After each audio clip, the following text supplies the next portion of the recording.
ശിവരാത്രി വ്രതം അനുഷ്ഠിക്കുന്ന ഭക്തജനങ്ങളുടെ ശ്രദ്ധയിലേക്ക്. വ്രതം കൊണ്ട് പാപമകന്നവരായി തീർന്നാലും വാസന നിലനിൽക്കുന്നിടത്തോളം കാലം നമ്മൾ വീണ്ടും പഴയ പ്രവൃത്തികളിൽ പ്രവേശിക്കുവാനുള്ള സാധ്യത ഏറെയാണ്. അപ്രകാരം ഉണ്ടാകാതിരിക്കാൻ ജാഗരണം ആവശ്യമാണ്. വാസനയെ നിയന്ത്രിക്കാൻ ഭഗവത് സ്മരണ മാത്രമാണ് ഉപായം. പാലാഴി മദന സമയം ഹലാഹല വിഷം പുറത്തു വന്നപ്പോൾ ലോകത്തിന് ദോഷകരമായി ഭവിക്കുന്ന ആ വിഷം പരമശിവൻ പാനം ചെയ്തു.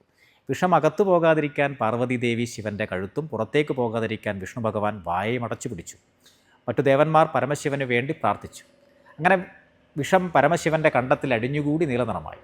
അന്ന് പാർവതീദേവി ശിവന് ആപത്തൊന്നും സംഭവിക്കാതിരിക്കാൻ ഉറക്കമൊഴിച്ചു പ്രാർത്ഥിച്ചതിൻ്റെ ഓർമ്മക്കായാണ് നമ്മൾ ശിവരാത്രി ഉറക്കമൊഴിഞ്ഞ് ആചരിക്കുന്നത്. മറ്റൊന്ന്, ലിംഗരൂപത്തിൽ ഭഗവാൻ ആദ്യമായി പ്രത്യക്ഷപ്പെട്ട ദിനവും ശിവരാത്രി എന്ന് വിശ്വസിക്കുന്നുണ്ട്.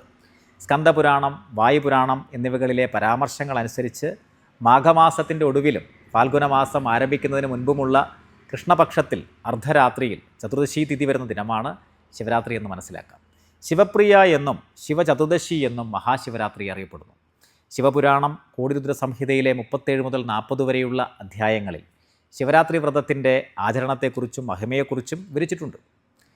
ശിവപ്രീതികരവും ഭോഗമോക്ഷപ്രദവുമായ 10 മുഖ്യ ശൈവവ്രതങ്ങളിൽ സർവശ്രേഷ്ഠമായതാണ് ശിവരാത്രി വ്രതം. സോമവാരവ്രതം, അഷ്ടമി വ്രതം, പ്രദോഷവ്രതം, ചതുർദശി വ്രതം, ആർദ്രാവ്രതം തുടങ്ങിയവയാണ് മുഖ്യ ശൈവവ്രതങ്ങൾ. ഭോഗമോക്ഷങ്ങൾ ഇച്ഛിക്കുന്നവരെല്ലാം ശിവരാത്രി വ്രതം അനുഷ്ഠിക്കണം. മനുഷ്യർക്ക് ഹിതം നൽകുന്ന മറ്റൊരു വ്രതമില്ല. എല്ലാവർക്കും ഇത് ഉത്തമ ധർമ്മസാധനയുമാണ്.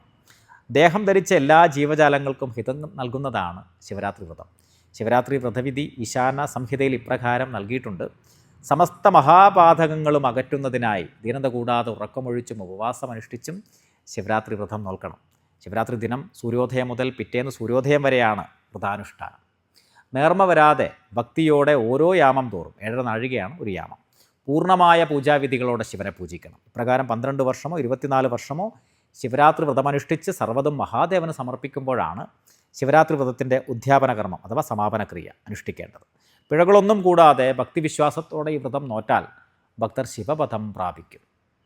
അശ്വമേധാദി യാഗങ്ങൾ ചെയ്യുന്നതിലും പുണ്യം ഈ വ്രതത്തിലൂടെ സിദ്ധിക്കും. സുരാപാനം, മദ്യപാനം, അതായത് ഭ്രൂണഹത്യ, വീരഹത്യ, ഗോഹത്യ, സ്ത്രീഹത്യ തുടങ്ങിയ പാപങ്ങൾ പോലും ശിവരാത്രി വ്രതത്തിൽ ദിനത്തിൽ അറിഞ്ഞോ അറിയാതെ ശിവക്ഷേത്ര ദർശനത്താൽ നശിച്ചു പോകുമെന്നുള്ളതാണ്.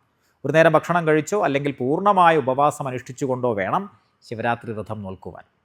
ഇപ്രകാരം വ്രതമനുഷ്ഠിക്കുന്ന ഭക്തൻ്റെ വ്രതത്തിലെ ന്യൂനതകളെല്ലാം ക്ഷമിച്ച് ശ്രീ പരമേശ്വരൻ ധർമാർത്ഥ കാമമോക്ഷാദികൾ നൽകി അനുഗ്രഹിക്കും. ശിവരാത്രി ദിനത്തിലെ 5 യാമ പൂജയും തൊഴുതാൽ 1000 പ്രദോഷം നോറ്റ പുണ്യം ലഭിക്കുമെന്ന് വിശ്വസിക്കപ്പെടുന്നു. പൊതുവെ സർവാഭീഷ്ടസിദ്ധിക്കായി നോൽക്കുന്ന മഹാശിവരാത്രി വ്രതം ദീർഘായുസ്സിന് അത്യുത്തമവും സകല പാപമോചകവുമാകുന്നു. ഇപ്രകാരം വ്രതമനുഷ്ഠിക്കുന്നതോടെ സകല പാപങ്ങളും നശിക്കുന്നതാണ്. ശ്രദ്ധിക്കുക, വ്രതം കൊണ്ട് പാപമകന്നവരായി തീർന്നാലും വാസന നിലനിൽക്കുന്നിടത്തോളം കാലം വീണ്ടും പഴയ പ്രവർത്തികളിൽ പ്രവേശിക്കുവാനുള്ള സാധ്യത ഏറെയാണ്. അതിന് ജാഗ്രതയുണ്ടാവണം. വാസനയെ നിയന്ത്രിക്കാൻ ഭഗവത് സ്മരണ മാത്രമാണ് ഉപായം. എല്ലാ ഭക്തജനങ്ങളും ശിവരാത്രി വ്രതം ശരിയാവണ്ണം അനുഷ്ഠിക്കുക. എല്ലാ പ്രകാരത്തിലും ഭഗവാന്റെ അനുഗ്രഹത്തിന് പാത്രീഭവിക്കട്ടെ എന്ന് പ്രാർത്ഥിക്കുന്നു. നന്ദി, നമസ്കാരം.